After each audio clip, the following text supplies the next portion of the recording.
I think some people are confused as to whether or not we have class today, so it makes sense they're not here. I'm sorry that I had to cancel last minute on Wednesday, and then you wouldn't believe it.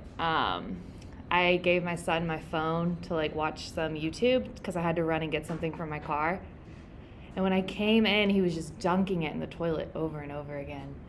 Usually my toilet's locked, but I left the lock open. Yeah, don't have kids. I'm kidding. But so he broke my phone on Wednesday, and I can't get into Canvas because you need two-factor authentication.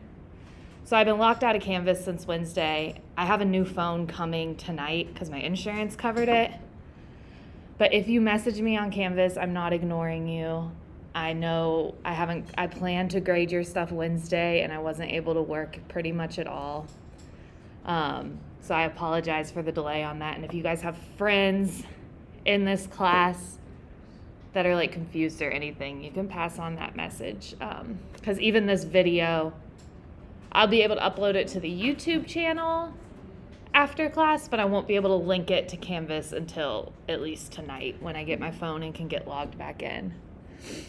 But other than that, everything is fine. Do you all have any questions that you want to start out with? On Wednesday, we were just going to do like a group activity from the book and kind of talk about a rhetorical situation.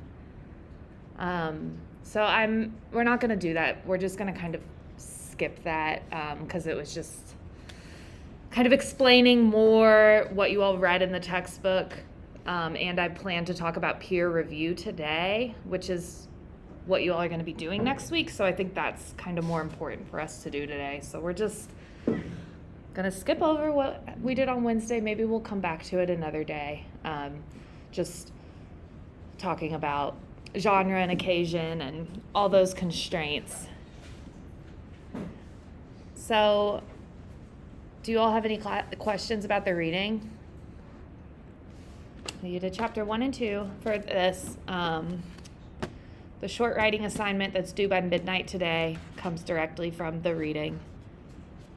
If you haven't done it yet, it's like 40 pages, but those that did it goes faster than that because there's like all of these like exercises you can just skip over. You just need to read the text. So it's probably more like 20, 30 pages. So then we don't have class next week at all. Your benchmark number 2 is due to be posted to the discussion board by class time on Monday, right? So I'll check it. If it's not posted by 9 a.m., you will lose 10%. It's considered late, so try to get that done today or over the weekend. Again, I haven't been able to get on Canvas to see how many of you all have already done that. And then we're going to do peer review on each other's benchmarks. Those are going to be due Tuesday by midnight. So it's kind of a quick turnaround. Usually we have more time for things, but since we usually meet for an hour on Monday and we're not doing it, I know that you guys have the time to sit down and do peer review on 3 of your classmates. You don't have to do it during that time, but that's why the quick turnaround. So again, I'll post this on Canvas when I get access. This will be the first thing I do before grading or anything, but I'll go over this for you all. This is what the assignment's going to be.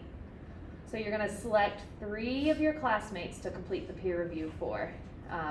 All the posts will be on the discussion board. You'll reply to their post.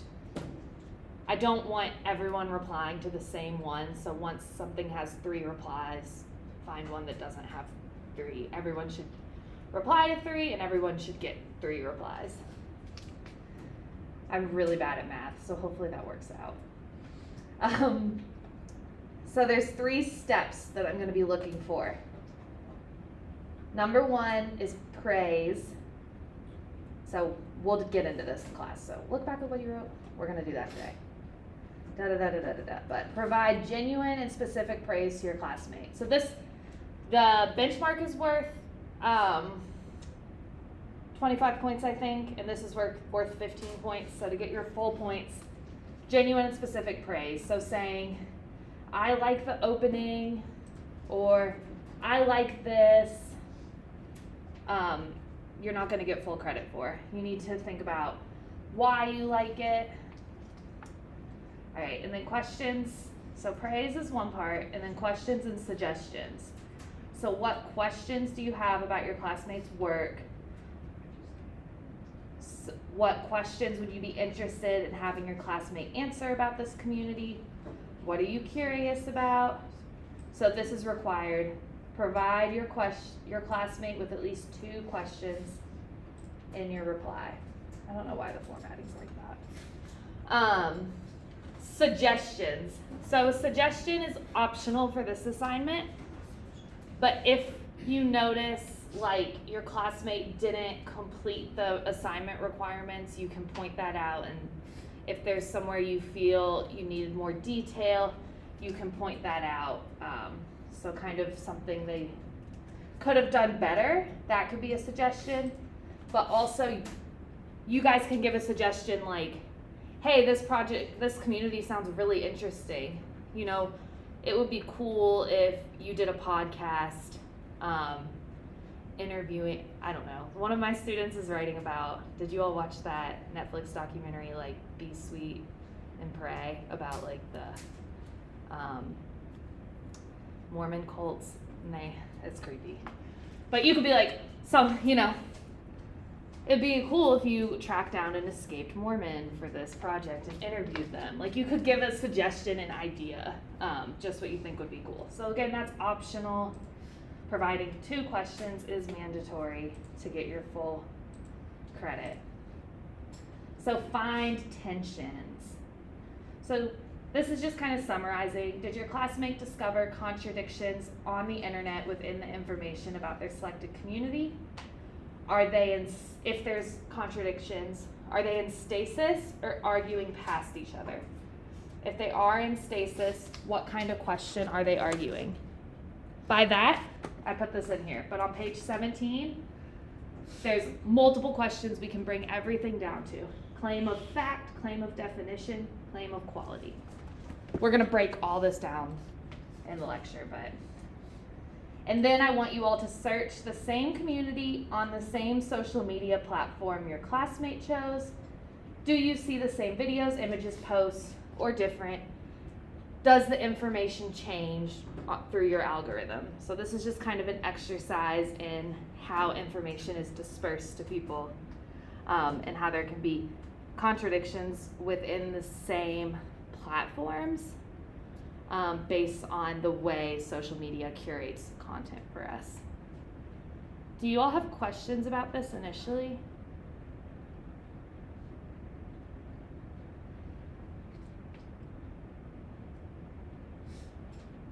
And again, this will be on Canvas tonight, probably like after 9.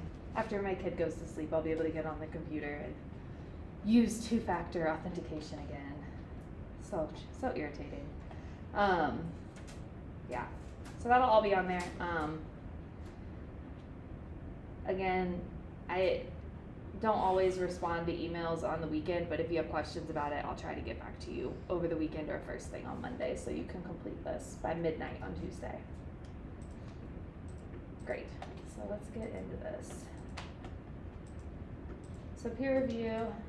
So as I've taught writing over the last couple of years, these are some of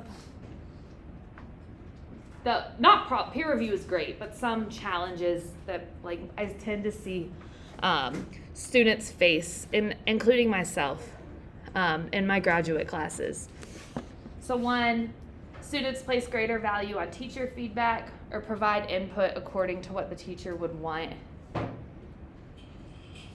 Of course, there are requirements for the assignment, and those are things that I want, and if you're providing feedback to make sure your classmate is within the requirements, that's one thing.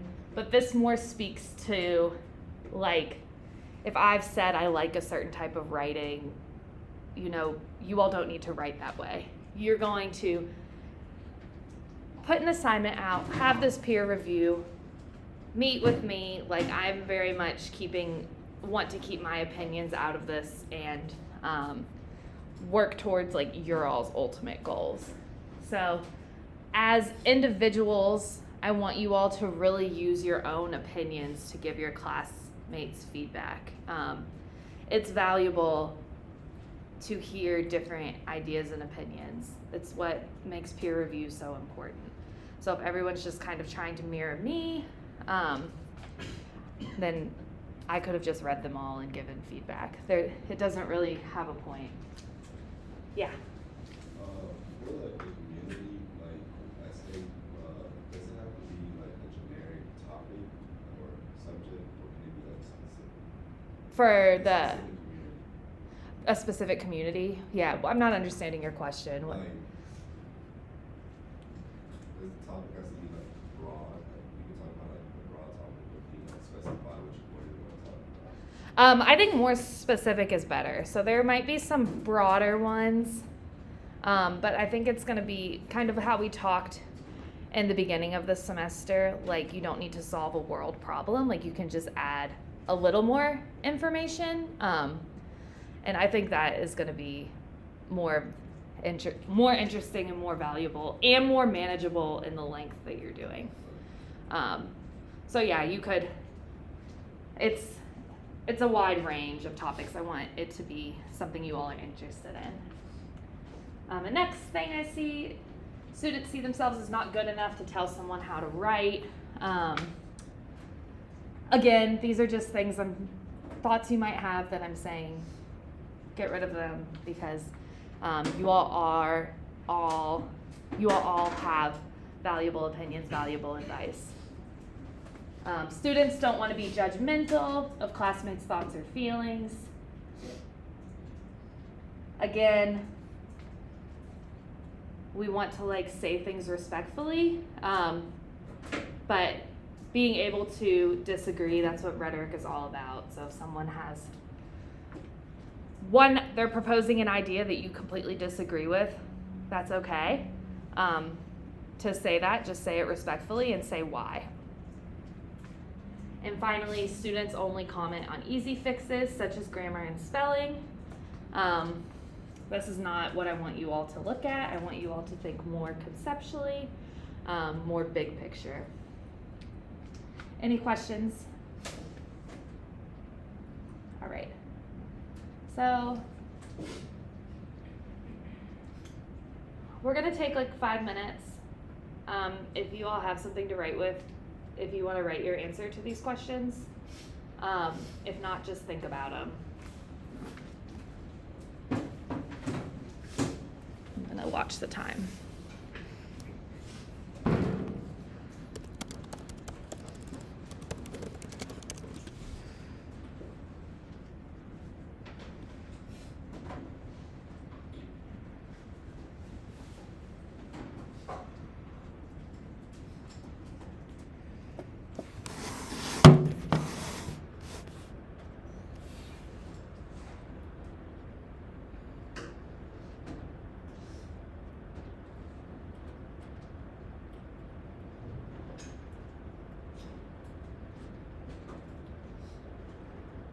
And then you can also write some other ideas about what you like if they come to you.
All right, about 30 more seconds.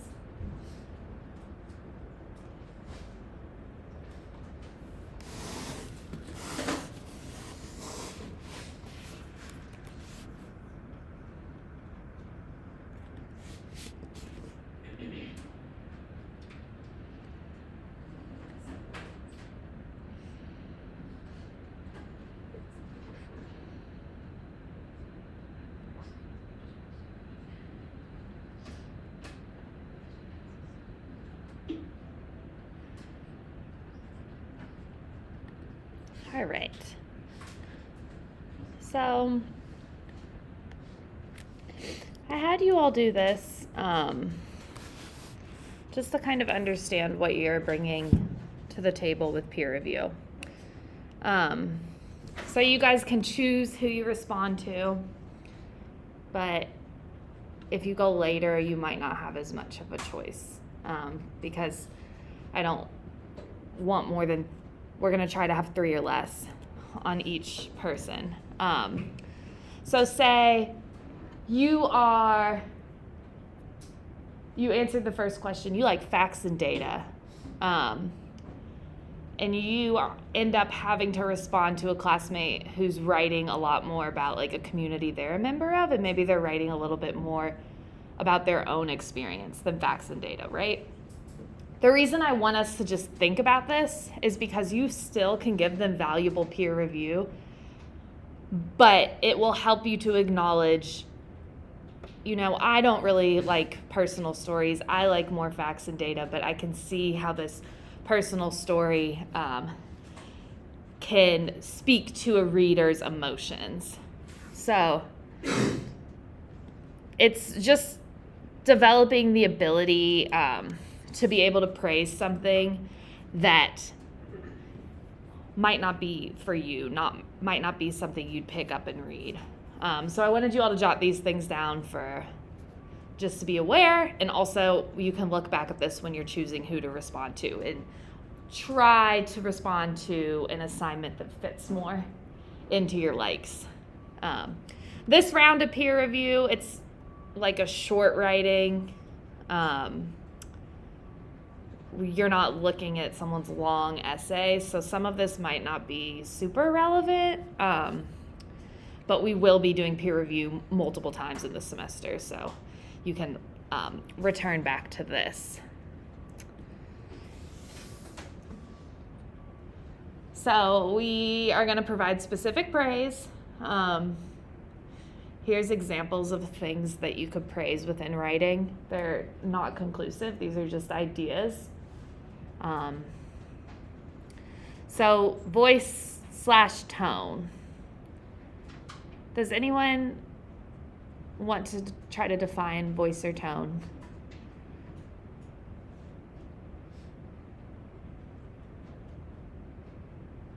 You can maybe even do it by comparing what we've read so far. Like, how is the Orwell reading different from the textbook reading, the Savini reading?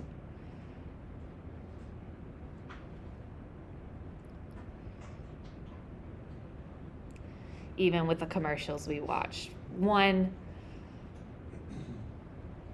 is a comedic, they're both a comedic tone, but one had this more suggestive tone. The Orwell piece, it's very passionate. At times he's sarcastic, where the textbook and the Savini piece are much more matter of fact. Sentence arrangement, so you could kind of comment on the rhythm of the sentences. This is the choice that the writer made in their introduction or their conclusion. Word choice, so if you admire a specific word they use to describe something, point it out, say why. Momentum, if you're getting more and more invested, that's good momentum. It's different than if the conclusion is really great and you're really invested and then things kind of trail off, or if it's boring, and then all of a sudden exciting at the very end. Illusion, does anyone know what an illusion is? Is that when you're afraid of something else? Yeah, exactly. So can be a call out to another piece of literature, another piece of writing. And we do them all the time, maybe without noticing. Like if you were to say, he's a real Romeo, that's like a call out to Romeo and Juliet, right? Repetition. So in the Savini article, she said to notice repetition. So if it's being used, you can look at that. If someone's repeating something a lot and it ties into their overall point, that's a good use of repetition. If they're kind of repeating something that's not relevant, that might just be an unintentional repetition. Do you all have any questions about this? Again, these are really short writing, so the tone and the sentence arrangement, these might not be there, but I wanted to go over all of this for when we're responding to, because we'll do peer review on this one, and then we'll do peer review where you guys will actually read. One of your all's like, I'll partner you with someone, and you'll read their paper and do a peer review on their presentation for major assignment number 2. So getting all of this down and in your head and thinking about it already will help you. But for this assignment, just make sure you're providing praise as specifically as you can. All right. So you have to ask 2 questions for this assignment. This could be a question asking for clarity. What's my example? Can you provide more history about this community here? I'm not sure what defines this community. Or you could be kind of joining in conversation with the writer, giving them ideas. I completely made this up, but I think it's interesting this community doesn't eat pork. Why do you think different communities have different rules around what animals we can and can't eat? Maybe that's not the direction they're going, but you think of it, they're thinking of it. That's an example where peer review could be helpful. And then they're like, oh, well, I want to dive into this dietary choice a little more and understand it.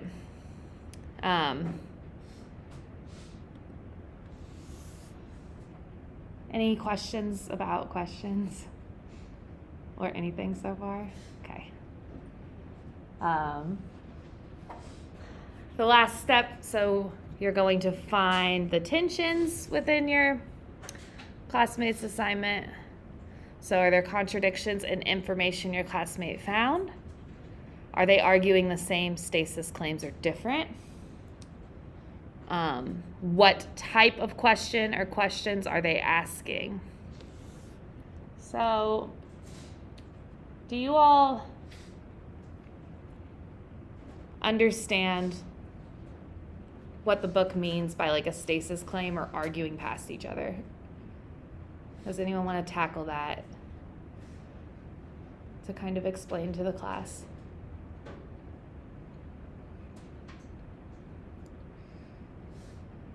We'll try to break it down together because this is an important concept, not only in rhetoric, but you'll see it everywhere. So if you have your book, I think I put page 17. It's page 19. If you have your book, it has the 6 stasis questions to understanding each other's arguments.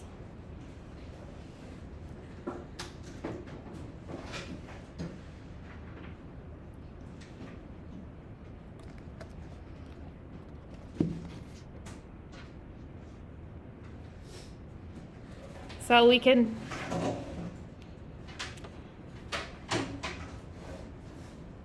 take, I don't know, what do you all want to use as an example? Any kind of major issue we can break down.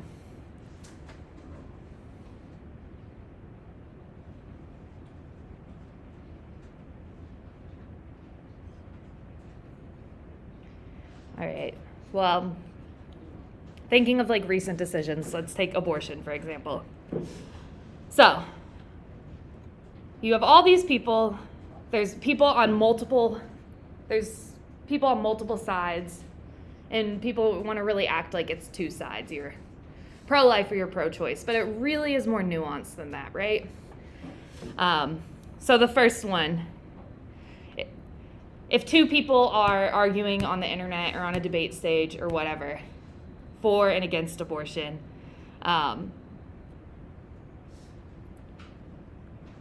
they're at stasis if they're answering the same question.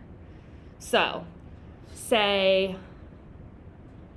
the pro-life person is arguing that women should have control over their own bodies. The pro-choice person, is arguing that women should have control over their own bodies, right? But then the pro-life person is arguing that as soon as there's a heartbeat, that's an infant. Are they in stasis, yes or no? No, right. One person is arguing, so if you're arguing that women should have have control over their own bodies, is that a claim of fact, a claim of definition, a claim of quality, a claim of cause and effect, or a claim of proposal? If you have those definitions in front of you. Yeah. Definition. Yeah.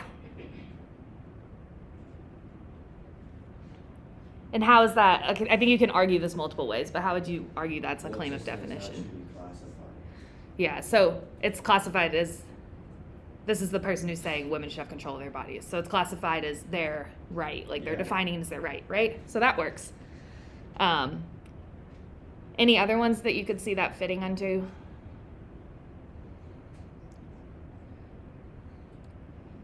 So claim of proposal, right?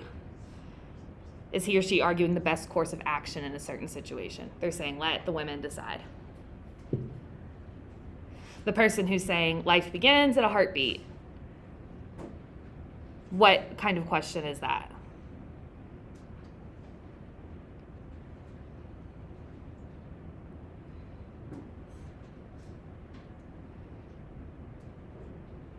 Claim of fact, one person's arguing a baby exists. Another person can be arguing it's a clump of cells.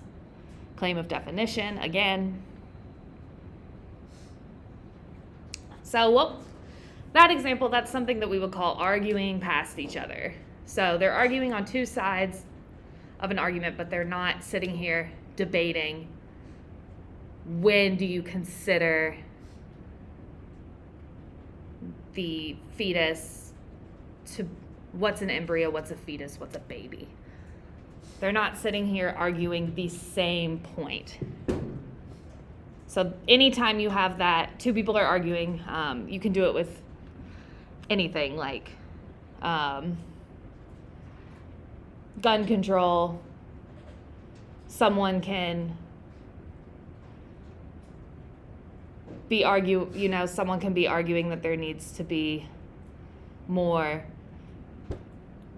restrictions, raise the minimum age to 25 or whatever. Someone can be arguing that there's no problem at all. Like they're not talking about the same point. So yeah, that is all on page for this assignment. I really want you all to be focused on that.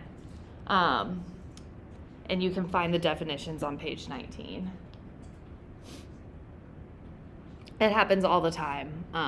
And essentially, in order to actually have a productive argument, they're saying that you need to first agree on what you're arguing about. Otherwise, you can't really go anywhere.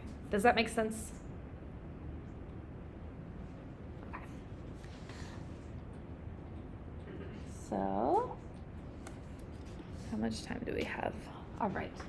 So I have an example writing up here. I really wanted to fit it on one page. Let's see if I can.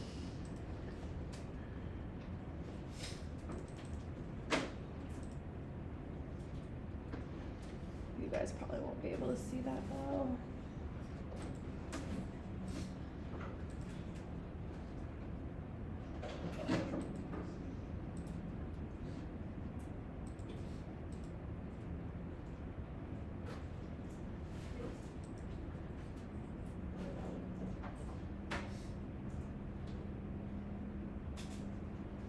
almost all of it. Can you read that, or is it too small in the back? You guys can read it? Okay. So I want you all to read this exam. This is not a real student's work. This is a made-up example. Okay. I can't edit it right now. So we're gonna take like 7 minutes. Read this and then write 2 to 3 sentences with specific praise for that. So you can start. I want you all to write like this is your classmate, you're responding to her. So you can say, I like the way I like this. But practice kind of what we worked on today and getting as specific as possible.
Hopefully you can still read it.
We'll give this 3 more minutes, so until 9:42.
If you don't like anything about it, you can give a suggestion.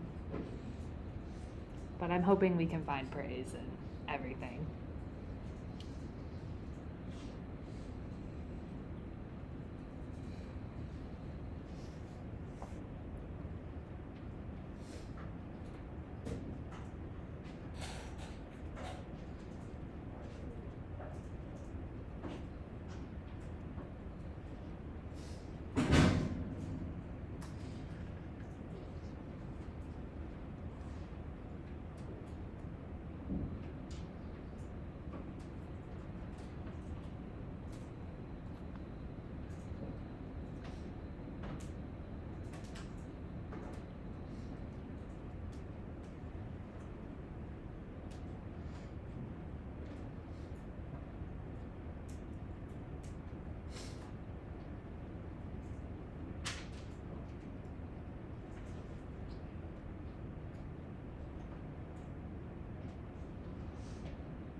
All right. So we're gonna have like three people share, and then we'll go. We'll do this victim or volunteer style. I'm just gonna ask if you've already shared today to let someone else go, since we do get graded on participation in this class. Oh, any volunteers? Yeah. Thank you. You're welcome. We were doing praise, correct? Yes. Okay. I was just gonna say that I liked the way that like this is a way that like, we haven't thought like I agree with that. We haven't thought like that. Like outside of the classroom, we don't talk about those academic questions and like questions like that. So I liked that word about it. Perfect. Yeah, I love, and that would be a perfect example of like praise that you all could give each other, just about the ideas within the piece, and relating it to like, I haven't thought about this either. That's great. Perfect. Thank you. All right, 2 more. Yes, thank you. I was just gonna say, I like how she talks to the audience, like with students. I feel like she's trying to get students to understand this point of view and maybe think about it whenever they want to think about it. So I like that. Awesome. Yeah, another great thing that you can point out is the way the writer is thinking about and engaging their audience. One more. Thank you, Jared. I like how detailed it is, like it goes into the example she gives. And, yeah. Yeah. Can you think about why you like the details? Like, does it make it more interesting? Can you picture it? It's interesting because when she said like, professor on philosophy, professor asked us examine what's good versus good. I feel like that's a deep thing to think about. And I don't know, like there could be many answers to that like statement. Yeah. So I feel like it's like pretty much. Yeah. Thank you. Again, those are all great examples of what you all can use as like specific praise to get your full credit by Tuesday. Like when Gerard said, I like how detailed it is. I just asked them to think a little bit more about what effect does that have. So make sure if you're saying I like something, you're going that next step. And thank you to your volunteers. You all are free to go. I'll just put the slide up with class reminders, but in the short writing, number 3 is due by midnight tonight.